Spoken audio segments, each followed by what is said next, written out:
আবু তালিব অন্যের পামে ফুলে ফুলে আবু তালিব অন্যের পামে ফুলে ফুলে কালেমা পড়ে নাই, মুসলমান হয় নাই, শেষ পর্যন্ত বেঈমান হয়ে দুনিয়া থেকে বিদায় হয়ে গিয়েছে।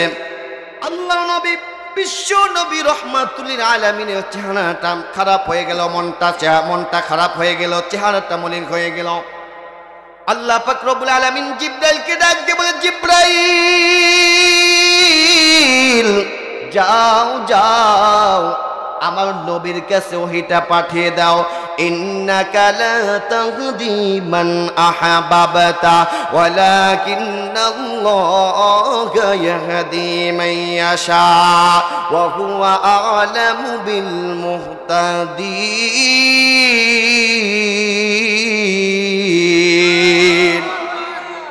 ওগো নবীজি, মন খারাপ করার দরকার নাই গো নবীজি, আপনার হাতে তো হেদায়েত না, আপনি ইচ্ছা করলে কাউকে হেদায়েত দিতে পারবেন না, এমনকি আপনার আপন চাচা হলেও তাকে হেদায়েত দিতে পারবেন না, কেননা হেদায়েতের একচ্ছত্র মালিক বলেন কার হাতে? এখন আল্লাহকে জিজ্ঞাসা করলাম, আয় মালিক, আপনি তো হেদায়েতের মালিক, আপনি তো ক্ষমতার মালিক, আর কিসের মালিক? এবার আল্লাহ পাক রব্বুল আলামিন কোরআনুল কারীমের মধ্যে জানিয়েছেন, ওয়া মা মিন দাব্বাতিন ফিল আরদি ইল্লা আলাল্লাহি রিজকুহা। পৃথিবীতে যত বিচরণশীল প্রাণী আছে সমস্ত প্রাণীর রিজিকের দায়িত্ব কার হাতে? রিজিকের দায়িত্ব দুনিয়ার কোনো খাজার হাতে দেন নাই, দুনিয়ার কোনো ল্যাংটার হাতে দেন নাই, দুনিয়ার কোনো পীরের কাছে দেন নাই, রিজিকের দায়িত্বটা দুনিয়ার কোনো ক্ষমতাশীল মানুষের কাছে দেন নাই। কথা বলেন ঠিক কিনা? কেন দেন না? আল্লাহ তাআলা ভালো করে জানেন পৃথিবীর মানুষ হচ্ছে হিংসাপরায়ণ। পাশাপাশি বাড়ি একজন আওয়ামী লীগ করে আর একজন বিএনপি করে, এই জন্য 5 বছর পর্যন্ত কথা বলে না, এমনও নজির বাংলাদেশে আছে না নাই? তো এই লোকদের হাতে যদি রিজিকের দায়িত্বটা দিত, ধরে নেন বিএনপির হাতে যদি রিজিকের দায়িত্বটা দিত, তাহলে আওয়ামী লীগের জন্য 5 বছরের জন্য খানা বন্ধ। কথা কন না?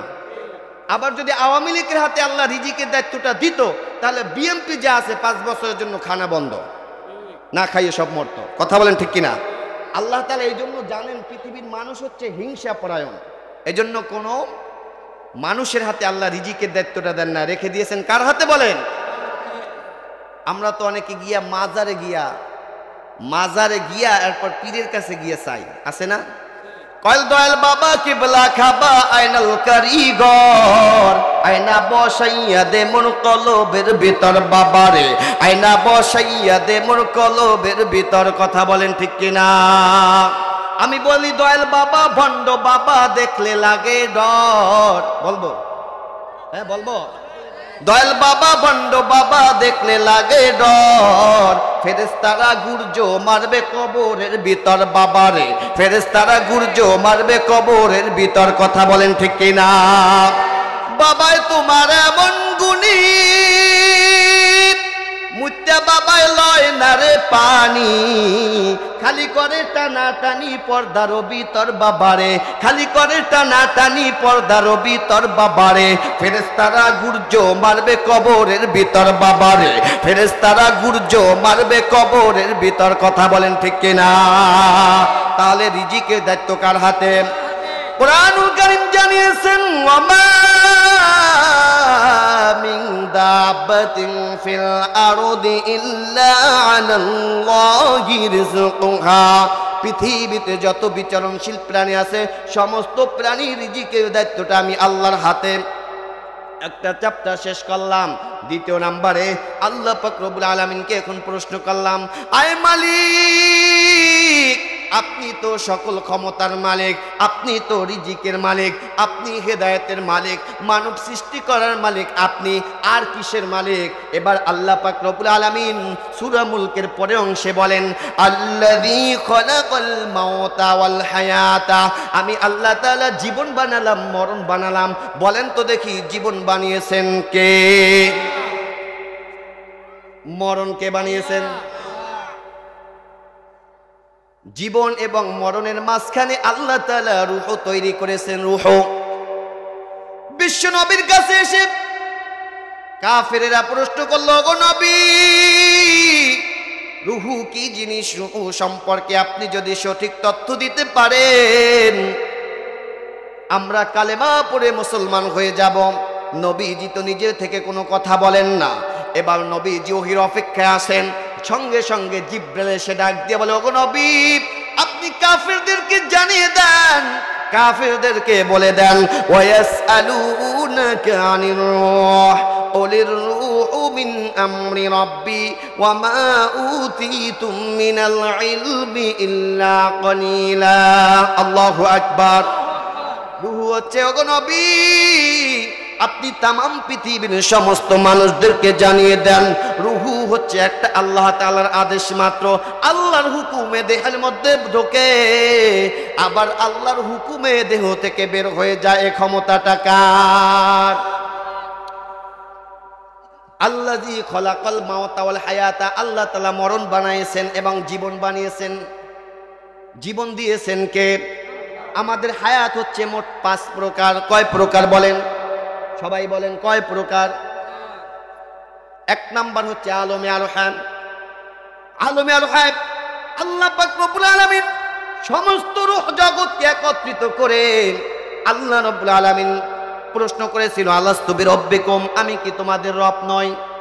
তখন সমস্ত রূহ জগৎ বলেছিলাম, বালা, হ্যাঁ আপনি আমাদের রব, আপনি আমাদের পালনকর্তা।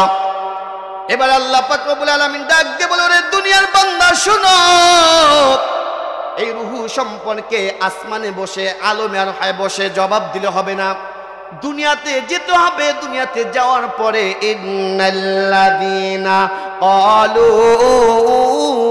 রাব্বুনাল্লাহ তুম্মা ইসতাকামু তাতানাজ্জালু আলাইহিমুল মালায়েকা।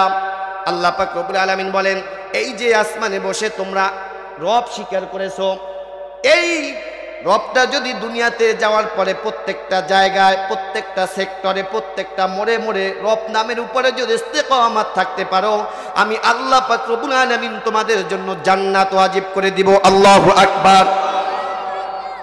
এই জন্য তামাম কুরআন শরীফের ভিতরে আপনি গবেষণা করে দেখেন, আল্লাহ পাক রব্বুল আলামিন প্রত্যেকটা মোড়ে মোড়ে, প্রত্যেকটা সেক্টরে সেক্টরে রব নামটা সেট করে দিয়েছে।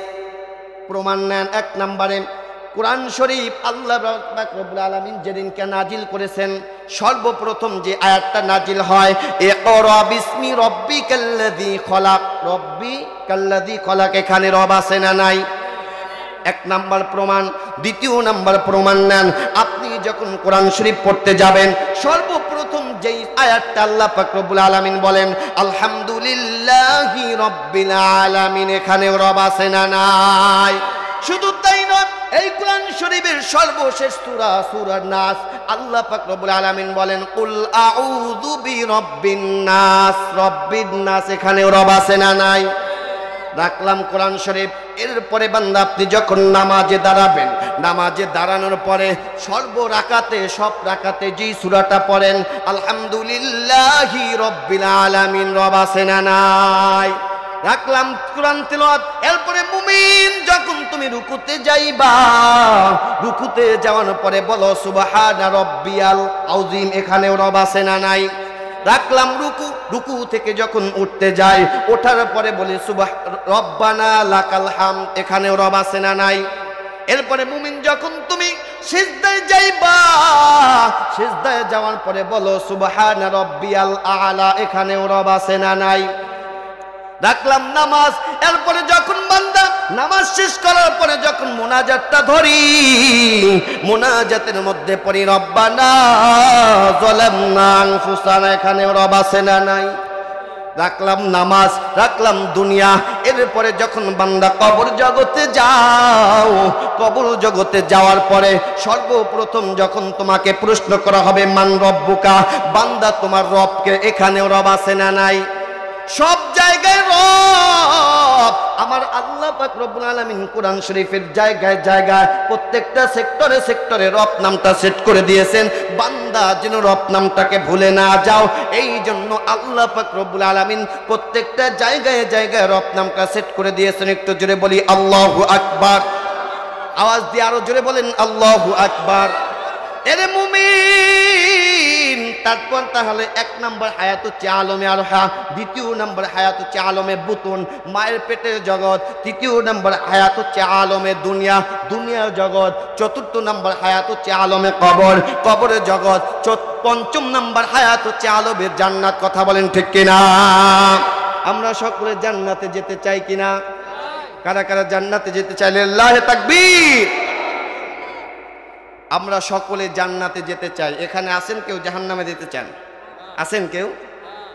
ওই যে গত সপ্তাহে আমার আলোচনা ছিল এক জায়গায়, তো আলোচনা করতে করতে, তো জান্নাতের আলোচনা করতে করতে জান্নাতের ভিতরে আল্লাহ তাআলা একজন জান্নাতীকে 70টা হুর দেবে আলোচনা করতেছিলাম। এমত অবস্থায় এক মুরব্বী ডাক দিয়ে বলতেছে, হুজুর জান্নাতে কয়টা হুর দিব? আমি বললাম 70টা। কয় তাইলে আর আমার জান্নাতে যাওয়া হইল না।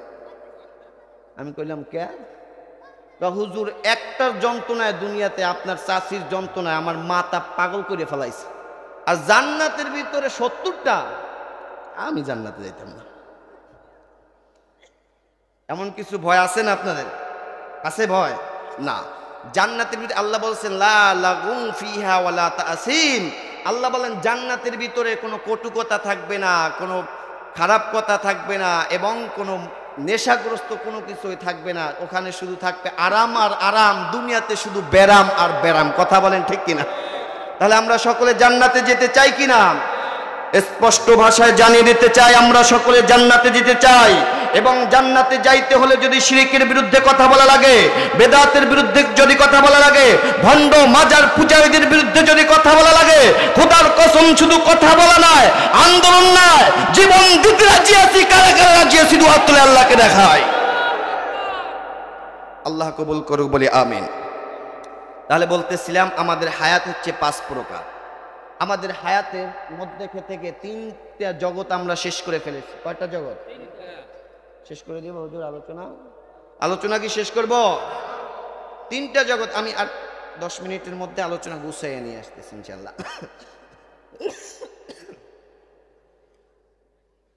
3টা জগৎ শেষ করে ফেলাইছি, আর মাত্র আছে সামনে 2টা জগৎ। 3টা জগৎ শেষ করছি। এখানে যারা বসে আছেন, বৃদ্ধ বয়সী অনেকে বসে আছেন, 60 বছর 70 বছর কিন্তু শেষ করছেন। আর আছে কি জীবন যৌবনের? বলেন।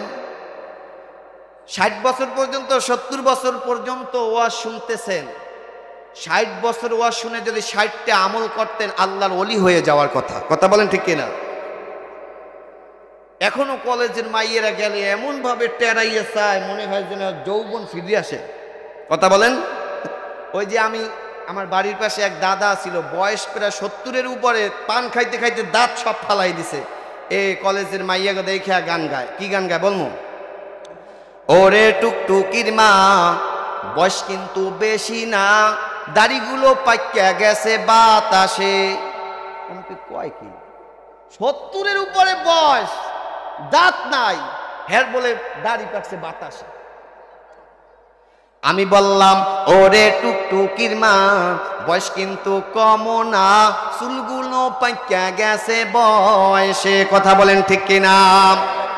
নামাজ রোজা কইরো না কাজা, নামাজ রোজা কইরো না কাজা, আল্লাহ দেখতেছেন সর্বদাই।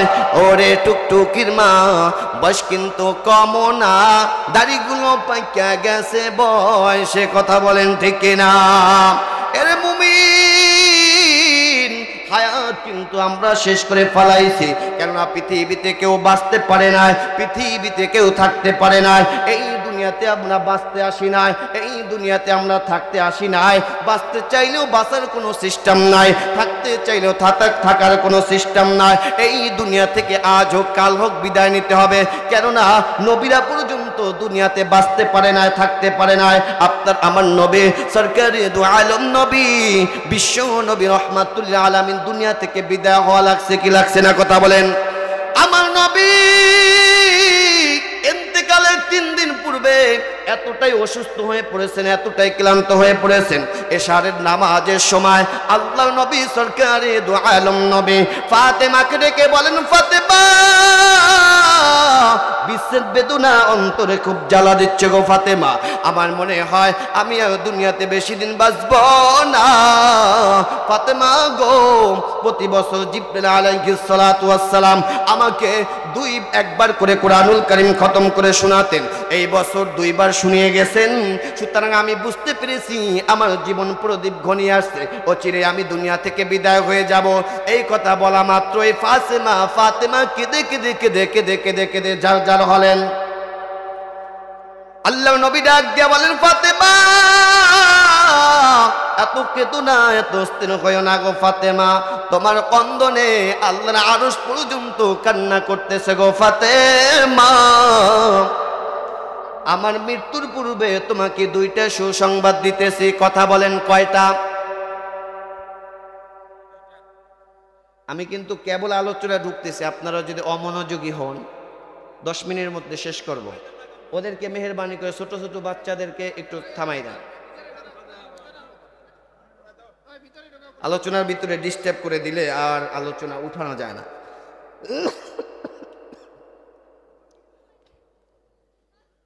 এদিকে অ্যাটেনশন, এদিকে তাকাই ভাই, একটু জিকির করি লা ইলাহা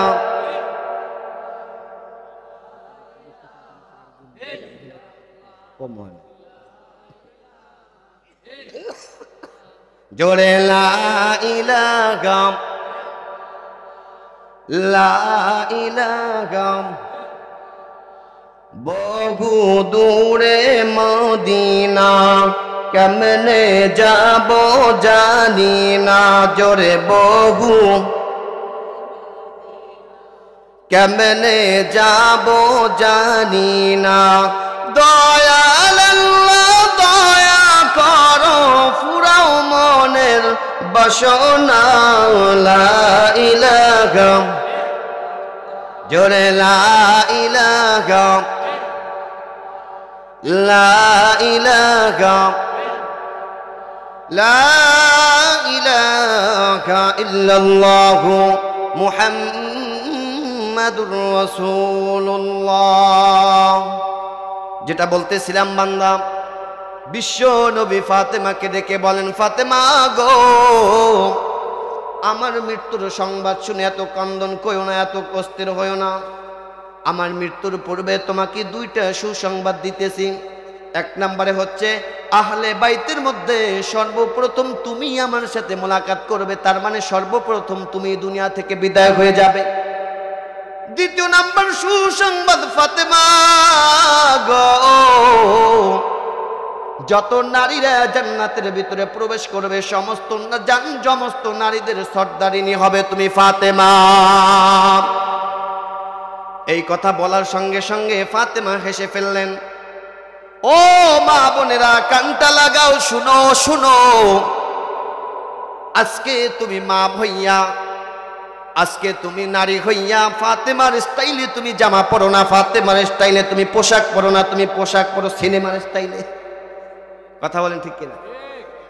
এখন নারীরা পোশাক পরে সিনেমার স্টাইলে, পরিমণের স্টাইলে, মাহির স্টাইলে, কথা কয় স্টার জলসার স্টাইলে। কিন্তু না মা গো, তুমি যদি ফাতেমার সাথে জান্নাতি হতে চাও, ফাতেমাকে আইডল মানতে হবে, ফাতেমার পোশাকের সাথে মিলাইয়া তুমি পোশাক লাগাও। আগে দেখতাম 4 পিস জামার 4 পিস, এরপরে শুনছি 3 পিস, এরপরে 2 পিস, এখন হয়েছে 1 পিস। কথা কয় না?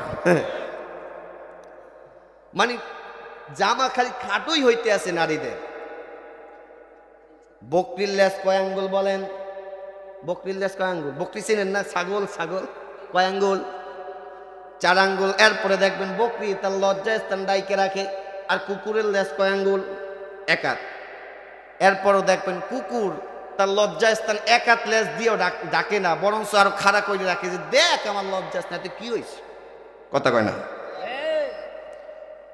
স্পষ্ট ভাষায় জানিয়ে দিতে চাই, বকরি তার 4 আঙ্গুল লেজ দিয়া তার লজ্জা স্থান ঢেকে রাখে, আর আমার দেশের মা বোনেরা 12 হাত কাপড় দিয়াও তার লজ্জা স্থান ঢাকতে পারে না। কুকুরের চাইতেও খারাপ হয়ে গেছে। কথা বলেন ঠিক কিনা?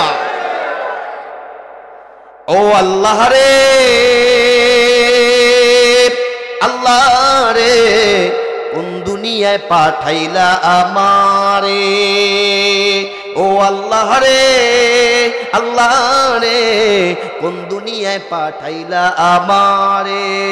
বর্তমানের পোলা মাইয়া সমান সমান বাপ, লম্বা চুল কাটিয়া তারা মাথায় লাগায় ক্যাপ, আল্লাহ রে কোন দুনিয়ায় পাঠাইলা আমারে, ও আল্লাহ রে আল্লাহ রে কোন দুনিয়ায় পাঠাইলা আমারে। কথা কয় না? জিন্সের প্যান্ট শার্ট পরিয়া রাস্তায় হাইটা যায়, পোলা না মাইয়া তার চেনা বড় দায়, আল্লাহ রে কোন দুনিয়ায় পাঠাইলা আমারে, ও আল্লাহ রে আল্লাহ রে কোন দুনিয়ায় পাঠাইলা আমারে। কথা বলেন ঠিক কিনা? ওই দিনকে গাড়িতে গেছিলাম, আমার ড্রাইভার ডাক দিয়ে বলে, হুজুর ঠান্ডা পড়াই ভালো। আমি কইলাম কেন ঠান্ডা পড়া ভালো কেন? আমি তো শীতের ভিতরে প্রত্যেক দিন প্রোগ্রাম থাকে, আর শীতের ভিতরে শীত যায় আমার উপরে দেয়া, তা ঠান্ডা পড়া ভালো কা? হুজুর এরপরও ভালো। আমি কইলাম কেমনে ব্যাখ্যা দাও? এবার ডাক দিয়ে বলতেছে, হুজুর আমাদের দেশের নারীদের যে অবস্থা আছে, এরা এখন বর্তমানে ওড়না পরে না, খালি একটা কোনো রকম কাপড় পইরা একটা থ্রি পিস পইরা মাঠে নামে। এই শীতের কারণে শীতকে প্রোটেক্ট দেওয়ার জন্য অন্তত পক্ষে একটা চাদর তো পরে। আমি কইলাম তাইলে ঠিক আছে, তাইলে কি আছে? এই জন্য মা বোনদের উদ্দেশ্যে বলছি, মা নামাজ পড়া যেইভাবে ফরজ, রোজা রাখা যেইভাবে ফরজ, পর্দা করাও নারীদের জন্য তেমনি ভাবে ফরজ। কথা বলেন ঠিক কিনা? যেটা বলতেছিলাম, বিশ্ব নবীর ইন্তেকালের সংবাদ শুনে ফাতেমা রাদিয়াল্লাহু তাআলা আনহা কান্না করতেছেন। ইন্তেকালের 3 দিন পূর্বে আমার নবী এতটাই অসুস্থ হয়ে পড়েছেন, জামাতের সাথে 13 ওয়াক্ত নামাজ আদায় করতে পারে না। ইশারের সময় বেলালকে ডাক দিয়ে বলে, বেলাল যাও যাও আমার পরিবর্তে আবু বকরকে নামাজের ইমামতি করতে বলে দাও। বেলাল রাদিয়াল্লাহু তাআলা আনহু বিশ্ব নবীর জবান থেকে এই কথা শোনা মাত্রই চোখ থেকে ঝরঝর করে পানি ছেড়ে দিয়েছে। আবু বকরের কাছে গিয়া বলতেছে, আবু বকর আল্লাহর নবী আর ইমামতি করতে পারবে না, অসুস্থ, মসজিদে আসতে পারবে না, আপনাকে ইমামতি করতে বলেছেন। এই কথা বলা মাত্রই আবু বকর চোখের পানি ছেড়ে দিয়েছে, ডাক দিয়ে বলে, মালিক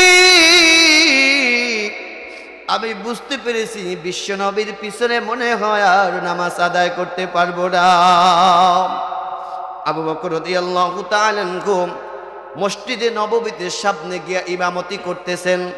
এমতা অবস্থায় নামাজের মধ্যে যখন নবীজির কথা মনে পড়েছে, চেতনা হারিয়ে যাওয়ার উপক্রম দেখা দিল। মসজিদের মুসল্লিরা যখন দেখলো মেম্বারে আল্লাহ রাসূল নাই, তার পরিবর্তে আবু বকর নামাজ পড়াচ্ছে, তামাম মসজিদটা যেন হাসরের ময়দানে পরিণত হয়ে গিয়েছে। সাহাবীরা কান্না রোল পড়ে গিয়েছে, কান্না করতেছে। বিশ্বনবী সাল্লাল্লাহু আলাইহি ওয়াসাল্লাম অচেতন অবস্থায় পড়েছিলেন। মসজিদের সুরগুলো শুনে তার চেতনা ফিরে আসলে ফাতেমাকে ডেকে বলেন, ফাতেমা মসজিদে এত কান্নাকাটি কিসের, সুরগুলো কিসের?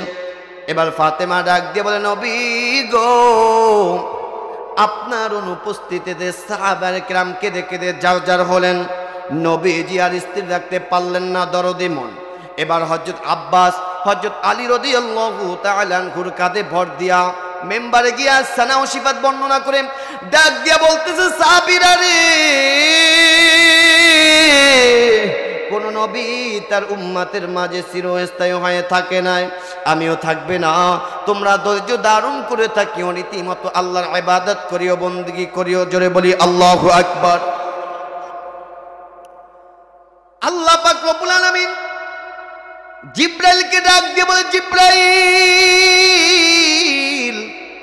যাও যাও আমার বন্ধুকে গিয়া সালাম দাও, আর সুসংবাদটা দিয়ে দাও বিশ্ব নবীর রূহ মুবারক আজকে এসে আমার সাথে মোলাকাত করবে। যাও বিশ্ব নবীর খাতিলে আজকে জান্নাতের সব কয়টি দরজা খুলে দাও।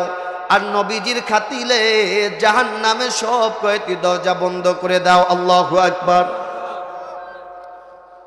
এবার বিশ্বনবী সাল্লাল্লাহু আলাইহি ওয়াসাল্লামের জন্য এত নিয়ামত রেখেছেন আল্লাহ পাক রব্বুল আলামিন আজরাইলকে ডাক দিয়ে বলে, আজরাইল যাও যাও আমার বন্ধুকে গিয়ে সালাম বলো, বিনা অনুমতিতে তার ঘরে প্রবেশ করিও না, হুকুম না পেলে তার জানটাও কবজ করিও না।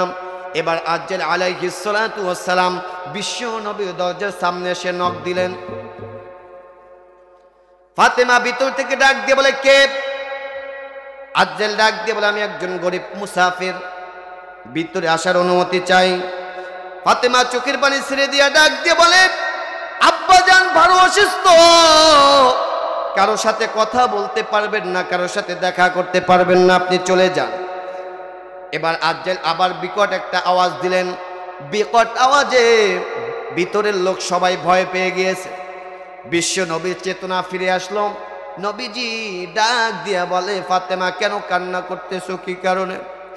ফাতেমা ডাক দিয়া বলে, বাবা বিকট আওয়াজের একটা লোক বাহিরে দাঁড়িয়ে আছে, ভিতরে আসার এজাজতায় অনুমতি চায়। নবী আবার চোখের পানি ছেড়ে দিয়া ডাক দিয়া বলে, ফাতেমা চিরুরাই, ইনি তো সেই মালাকুল মউত, ইনি হচ্ছেন আজরাইল, তোমার বাবার জানটা কবজ করার জন্য এসেছে। তিনি ওলি হোক নবী হোক কারো ঘরে প্রবেশ করার জন্য অনুমতি প্রার্থনা করে না, কিন্তু আল্লাহ পাকের হুকুম হচ্ছে তোমার বাবার অনুমতি ছাড়া তিনি ভিতরে ঢুকবেন না।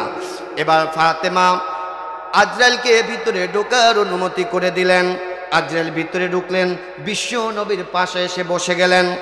আল্লাহ নবী আজরাইলের চেহারার দিকে তাকাইয়া চোখের পানি ছেড়ে দিয়ে ডাক দিয়ে বলে, আজরাইল আমার এই শেষ মুহূর্তে, আমার এই অসুস্থ অবস্থায় কেন এসেছো? আমার জান কবজ করতে এসেছো না আমার সাথে সাক্ষাৎ করার জন্য এসেছো?